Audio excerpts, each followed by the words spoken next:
BJP मुझे गिरफ्तार करना चाहती है। मेरी सबसे बड़ी संपत्ति, मेरी सबसे बड़ी ताकत मेरी ईमानदारी है। झूठे आरोप लगा के, फर्जी सम्मन भेज के ये मुझे बदनाम करना चाहते हैं। कहीं से एक भी पैसा नहीं मिला। क्या सारा पैसा हवा में गायब हो गया? सच्चाई ये है कि किसी तरह का कोई भ्रष्टाचार हुआ ही नहीं। अगर होता तो पैसा भी मिलता। 2 साल से बीजेपी की सारी एजेंसीज कई रेड मार चुकी हैं, कई लोगों को गिरफ्तार कर चुकी हैं, लेकिन अभी तक एक भी पैसे का हेरफेर कहीं नहीं मिला।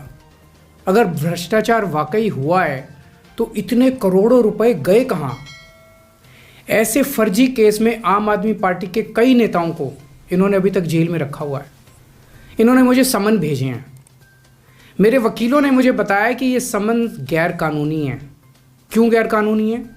ये मैंने इनको विस्तार से लिख के भेजा है। मैंने बताया है कि उनके समन कैसे गैर कानूनी है, लेकिन उन्होंने मेरी एक भी बात का जवाब नहीं दिया। इसका मतलब उनके पास मेरी बातों का जवाब नहीं है। इसका मतलब वे भी मानते हैं कि उनका नोटिस गैर कानूनी है।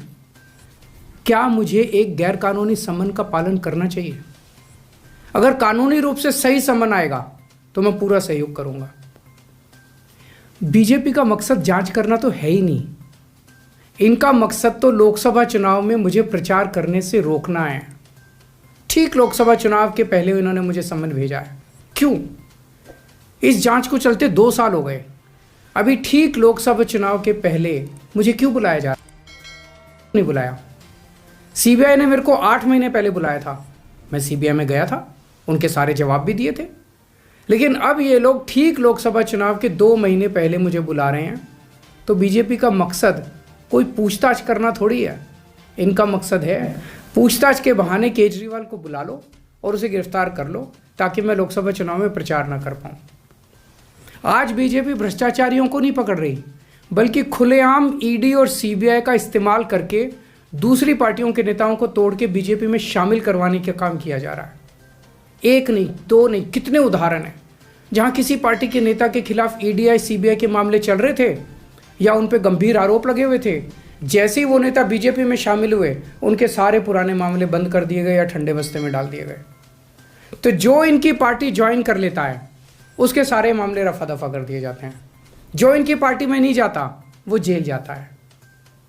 आज मनीष सिसोदिया, संजय सिंह और विजय नायर इसलिए जेल में नहीं है कि उन्होंने भ्रष्टाचार किया है। वो इसलिए जेल में है क्योंकि उन्होंने बीजेपी में शामिल होने से इनकार कर दिया है। आज हम बीजेपी का मुकाबला क्यों कर पा रहे हैं? क्योंकि हमने कोई भ्रष्टाचार नहीं किया। अगर हमने जरा सा भी गलत काम किया होता तो दूसरे भ्रष्टाचारी नेताओं की तरह आज भी हम बीजेपी में शामिल हो चुके होते आज तक। यह हमारे जनतंत्र के लिए बहुत गलत है। इसे रोकना होगा। मैं हमेशा देश के लिए लड़ा हूं। मेरा तन मन धन देश के लिए है।